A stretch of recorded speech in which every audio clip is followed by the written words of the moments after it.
나와서 2013년도에 낙찰이 됐거든요. 근데 지금 이제 분위기가 제가 이제 왜 2013년도를 얘기를 하냐 하면 분위기가 딱 지금 이런 분위기거든요. 네. 이때는 지금 약간 살아나려고 하는 분위기였어요. 아주 조금씩 움직이려고 하는 거였고 그 이전에는 몇 년 동안 2008년 이후로 완전히 바닥이었었어요. 몇 년 동안 거의 뭐 죽어 있다가 이제 살짝 움직이려고 하는 요 시점이었어요. 그래서 조금 다른 때보다는 경매가 조금 그래도 낙찰이 계속 이렇게 좀 낮게 좀 되는 편이었다가 조금씩 이제 올라가려고 이제 그럴 때였어요. 지금은 분위기가 이제 떨어지기 시작을 하고 자꾸 이제 점점점 이제 내려가는 추세가 될 거예요. 그래서 시기로 보면 이때랑 비슷한 시기여가지고 제가 이제 이때 낙찰됐던 물건들을 이제 말씀을 드리려고 이제 한 건데 여기 것도 지금 보시면 1억 9천이 처음에 이제 신건이었어요. 빌라 같은 경우를 제가 이제 단적으로 이제 얘기를 드리면 우리가 보통 경매를 보시면 이 감정가 이제 보시죠. 네. 예, 이 감정가가 한번 시세를 알아보신 적이 있나요? 비교를 해서 경매 나온 물건하고 그 물건의 시세를 한번 비슷한지 네. 알아보셨어요? 어떻던가요? 감정가가? 주가가 조금 더 싼 거? 네. 아, 그렇죠. 이게 왜 그러냐면 이제 그 보통 우리가 경매라는 거를 내가 이제 입찰을 하려면 네. 보통 한 짧게는 5, 6개월에서 네. 길게는 뭐 한 7, 8개월, 1년도 걸리는 그러니까 1년도 미리 감정평가가 되어 있는 물건들이 네. 시간이 지나서 내가 이제 입찰할 수 있는 그 단계가 되는 거거든요. 그러다 보니까 집값이 올라가는 시점이었을 때는 벌써 1년 전에 이게 막 한 6, 7, 8개월 전에 이게 감정평가가 됐던 거라면 지금 시세에서 보면 올라가고 있는 단계에서는 이게 당연히 지금 시세에서 보면 감정가가 쌀 수밖에 없는 거죠. 그쵸? 근데 또 반대로 집값이 지금 막 떨어지고 있는데 그러니까 꼭지까지 올랐다가 지금 막 떨어지고 있는 분위기라면 내가 입찰할 때쯤 되면 오히려 이 감정가가 지금보다 떨어질 때는 좀 비싸게 느껴지실 수 있는 거죠. 근데 지금 말씀하신 것처럼 지금 분위기는 가격 자체가 아직 그렇게 많이 떨어지거나 그러지 않았기 때문에 오히려 감정가가 싸게 느껴지실 수 있는 거죠. 그리고 시세보다 그게 맞는 말이긴 해요. 지금 이제 뭐 가격이 많이 떨어졌다고는 하지만 실질적으로 집을 사시는 분들이 느끼기에는 크게 떨어지진 않았거든요. 근데 이제 간혹 가다가 경기가 조금 안 좋고 하니까 이제 금매 물건들이 이렇게 매물이 거래가 안 되다 보면 이제 금매 물건들이 하나씩 있어요. 또 그런 것들은 아무래도 또 잘 또 하시면 경매보다도 매물로도 또 잘 사실 수도 있는 그런 기회가 또 있기는 하죠. 그래서 부동산 쪽에 어찌됐든 관심을 가지시면 꼭 경매만 보지 마시고 매물도 잘 보시는 또 그런 눈을 가지시는 게 좋죠. 요즘 같을 때는 조금 진짜 급하게 경매 나오기 직전에 나오는 경매 물건 말고 이제 매매 물건들도 좀 금매 많이 있어요. 고객들이 경매를 하는 이유는 어쨌든 그 시세 차이, 수익을 보기 위해서 부동산을 하시는 거고 그 중에서도 경매를 하시는 거는 그 차이를 더 가지시려고 많이들 하시잖아요. 근데 이제 그때하고 지금하고 다른 거는 지금은 서울이 이제 아시다시피 30, 40%밖에 대출이 안 되시고 이때는 80%씩 대출이 됐을 때예요. 예. 그래서 요 아파트, 요 빌라는 1억 9천에 나왔던 15평짜리 빌라거든요. 이게 오공동이면은 뭐 위치적으로 나쁘지 않고 괜찮으세요. 뭐 계룡역도 앞에 있고. 예. 그런데 요게 보시면은 67%에 1억 2,800에 누군가는 낙찰을 받으셨거든요. 예. 67%의 낙찰을 받아가지고 보시면 대출이 80%죠. 네, 이때는 80%가 됐었어요. 근데 지금 서울만 빼고 경기도에 아주 뭐 투기 지역 아니면 다 80% 지금도 나오세요. 네, 7, 80%도 안 나오셔요. 그래서 80% 잔금 처리를 하면은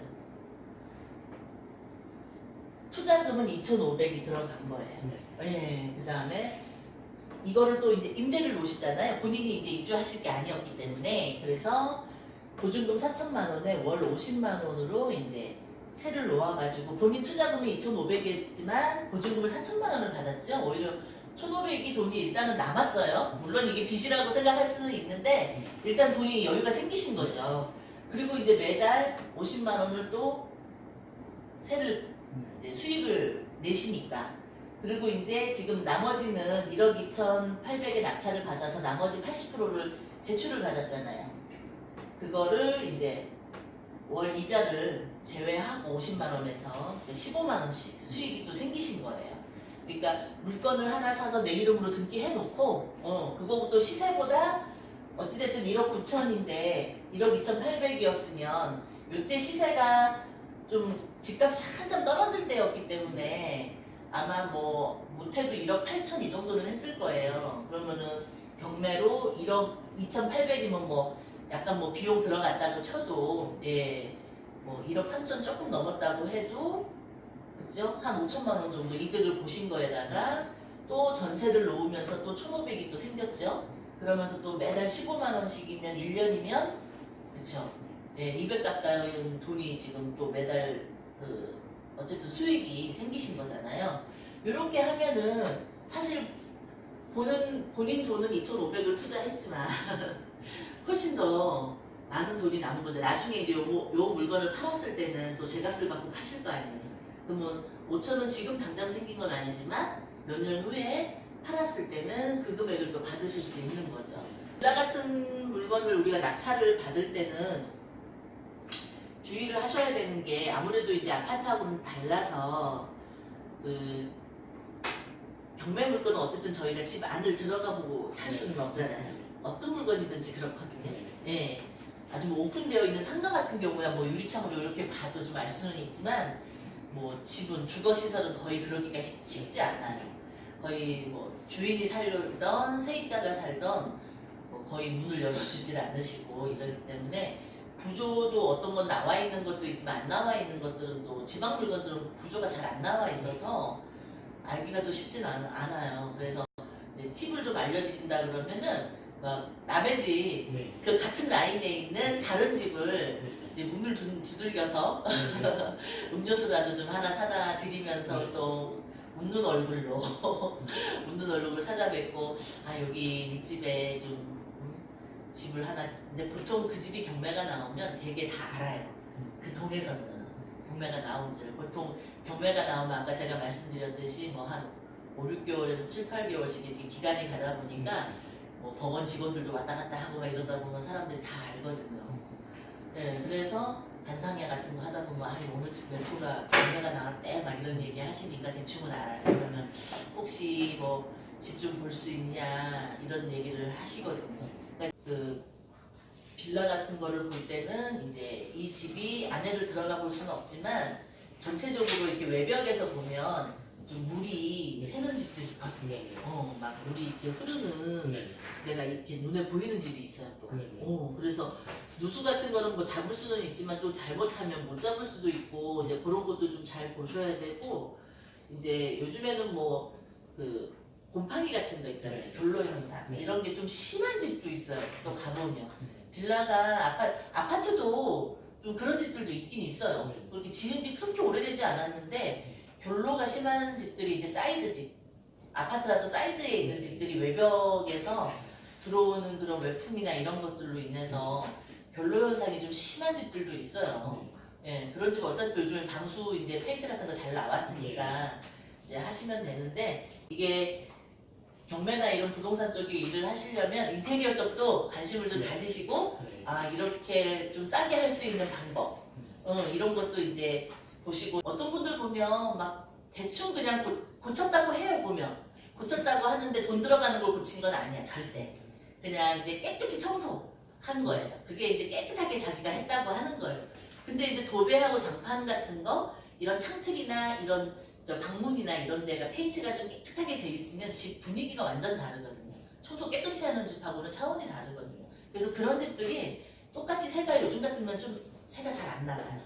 요즘 안 움직이고 계시죠 사람들이. 근데 지금 조금 이제 이사철 되니까 이제 전세값들이 지금 하락하던 것들이 다시 좀 멈췄다 그러더라고요. 근데 그 정도로 또 안 나게 비수기 때는 이사철이 아닐 때는 다운이 약간 되는 편이죠. 근데 요즘에 이제 아시겠지만 엘리베이터가 있는 빌라들이 되게 많이 있어요. 그리고 엘리베이터가 있으면 기본적으로 엘리베이터 사용 그 관리비가 좀 비싸거든요. 빌라라고 해도. 그래서 어떤 데는 보면 한 달에 뭐 7만 원씩 걷는 데도 있고 나홀로 아파트하고 비슷하다고 보시면 돼요. 나홀로 아파트들이 일단은 기본적으로 7, 8만 원씩은 그 엘리베이터 사용료, 청소비 뭐 이런 걸로 해가지고 뭐 전기세 이런 건 다 포함 안 하고 그냥 기본 관리비로 그렇게 받는 데들이 많이 있거든요. 주의하셔야 되는 것들이 엘리베이터가 있는 빌라들은 관리비가 만약에 경매를 당하신 분이 관리비를 착착착착 잘 냈으면 문제가 없어요. 근데 만약에 그 빌라에 그거를 뭐 한 50만 원씩, 60만 원씩 1년치씩 막 안 내는 경우도 있거든요. 근데 사실은 그거는 뭐 관리소가 따로 없으니까 알 수가 없어요. 그쵸? 누가 반장인지도 모르잖아요.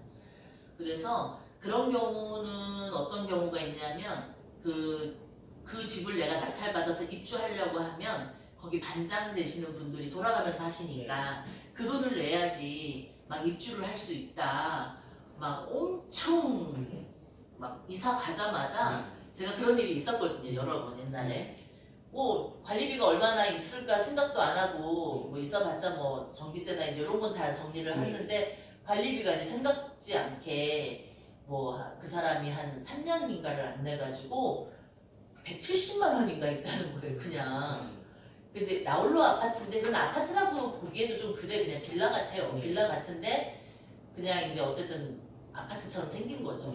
근데 뭐 관리소가 없으니까 그럼 누가 알 수가 있나요? 근데 그렇게 170만 원인가 밀려가지고 입주하는 날 그 반장님이 쫓아오셔가지고 입주 못한다고.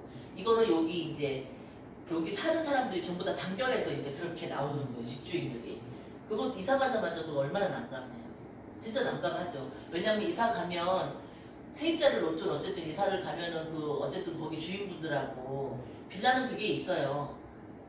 그 같이 사시는 분들하고 이제 원활하게 소통이 잘 되셔야 된다는 거죠. 안 그러면 하나에서부터 10까지를 다 시시콜콜이 다 딴지를 거시면 진짜 사는데 힘들어요. 그래서 빌라 같은 거라도 엘리베이터가 있거나 이런 빌라들은 이제 그런 관리비 같은 거를 잘 한번 좀 알아보시고 진행을 하셔야 된다는 거죠.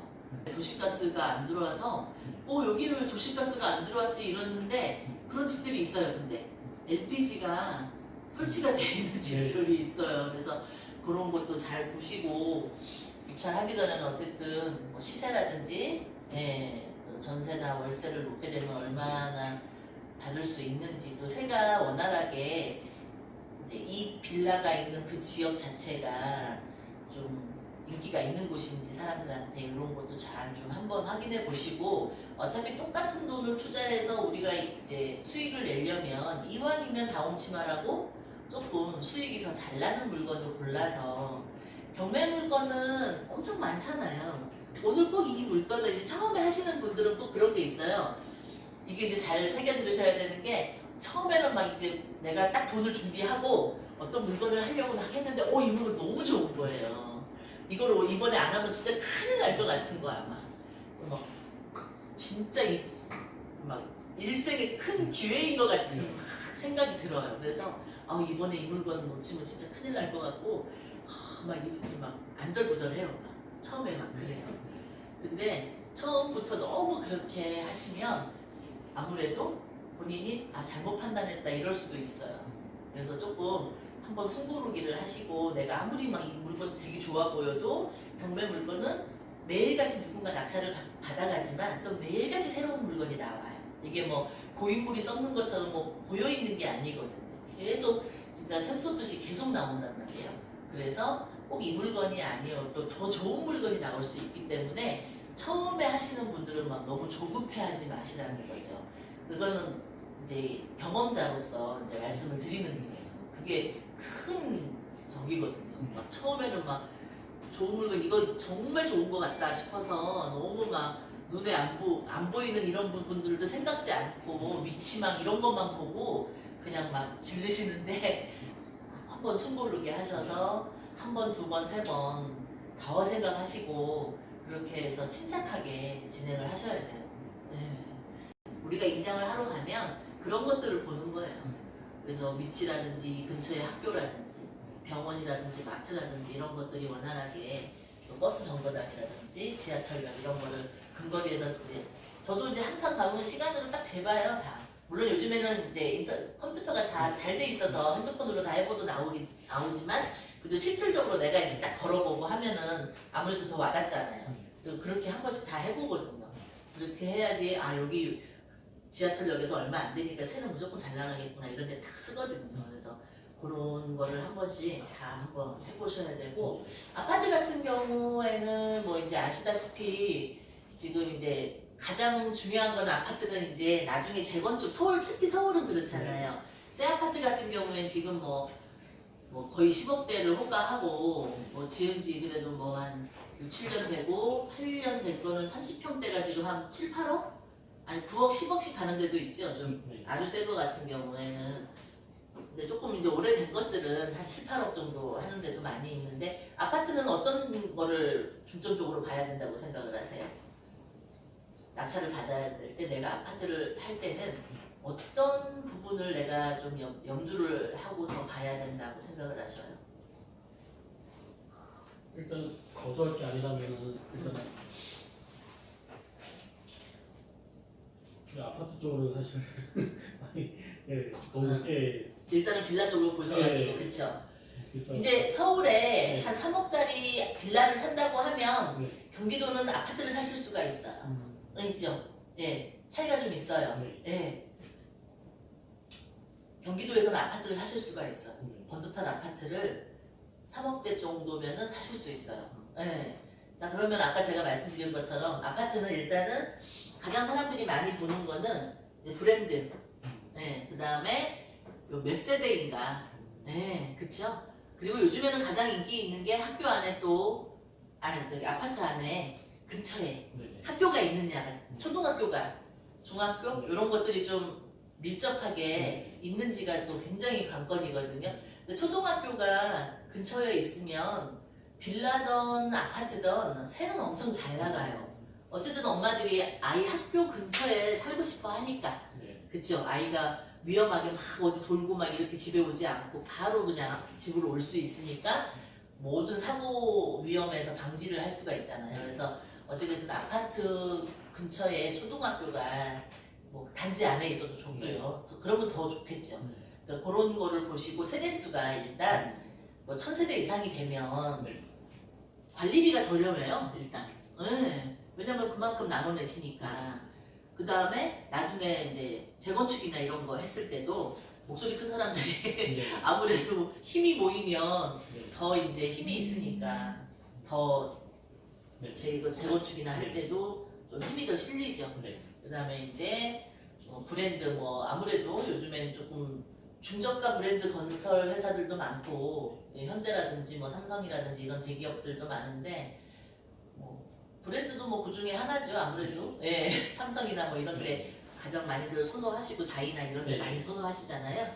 그러니까 그런 브랜드 가치도 좀 보셔야 되고 이제 층수나 이제 이런 건 동에 따라서 방향이나 이제 이런 것들을 보셔야 되는데 일단은 이제 보통은 이제 5층까지는 저층으로 들어가요. 한 6층까지 이제 6층부터는 그래도 아주 저층으로는 안 들어가니까 5층까지 저층이에요. 근데 이제 보통 2층, 1층 이런 거는 아시겠지만 햇빛이나 이런 것들을 많이 가리고 이러니까 이제 오를 때도 아파트가 가격이 전체적으로 오를 때도 1층이나 2층은 그만큼 덜 오르는 거죠. 그래서 웬만하시면은 중간층이나 아니면 아예 고층. 근데 아파트도 아예 탑층은 또 1층 그거까지는 아니지만 저층으로밖에는 또 이게 가치가 없어가지고 조금 그러니까 이왕이면은 좀 고층에서 중간층으로 잘 고르셔서 햇빛도 잘 들고 이런 동으로 또 고르시고 또 버스 정거장이나 이런 데가 좀 가까운 동으로 해서 그런 거를 좀 잘 보셔야죠. 그리고 관리비가 좀 비싸게 나오는지 이런 것도 대충 다 관리소 가서 알아보면 나와요. 예, 또 관리소 가서 그런 것도 좀 알아보시고 부동산에 이제 얘기하셔서 집을 매물로 나와 있는 집을 하나 좀 보자고 해서 이렇게 구경도 하실 수도 있고, 예, 매매할 것처럼 하셔서 하나 좀 보셔도 이제 경매 물건을 하기 전에 판단이 조금 구조나 가서 보시고 인테리어나 이런 것들도 그 건설회사들이 아무래도 이제 브랜드 있는 회사들은 인테리어 같은 것도 좀 고급 자재를 많이 쓰고요. 네. 중저가 브랜드는 아무래도 조금 고급 자재를 안 쓰시다 보니까 한 몇 년 살고 나면 이게 막 다 너덜너덜한 데들이 또 좀 있어요. 그만큼 또 내가 세를 놓으려면 또 수리를 해야 되는 부분들이 무시 못하기 때문에 싸게는 낙찰받았지만 공사비가 많이 들어가면 네. 그게 그거잖아요 또. 그래서 그런 거를 좀 잘 보시고 하셔야 돼요. 네. 네. 아무래도 이게 집이 경매가 나오기 전에 주인들이 이제 여러 번 좀 바뀌었던 집들은 아무래도 공사를 좀 했을 가능성이 많죠. 근데 보통 뭐 한 20년 된 아파트인데 원래 그 주인이 지금도 계속 살고 있다가 이렇게 매매를 한다 그러면 거의 뭐 공사가 안 되어 있는 집들도 많이 있어요. 경매 물건들도. 그런 거를 잘 등기나 이런 거 확인하실 때 잘 보시면 우리도 이제 추상을 하는 거죠. 아, 이 집이 중간에 했으면 좋은데 안 했을 수가 있다는 게 더 높을 수 있거든요. 주인이 잘 안 바뀐 집들은. 뭐 그런 것도 잘 보시고. 근데 또 주인이 썼던 집들은 그래도 인테리어는 자주 안 했어도 또 깨끗이 쓰신 집들이 또 있어요. 네, 그런 집들도 있으니까 뭐. 근데 이왕이면 경매로 낙찰 받은 집들이 보통은 그래도 우리가 이제 고객분들 좀 잘못 알고 있는 게 있어요. 보통 경매로 낙찰을 받았으니까 집이 뭐 엄청 안 좋을 것이다, 집 안이.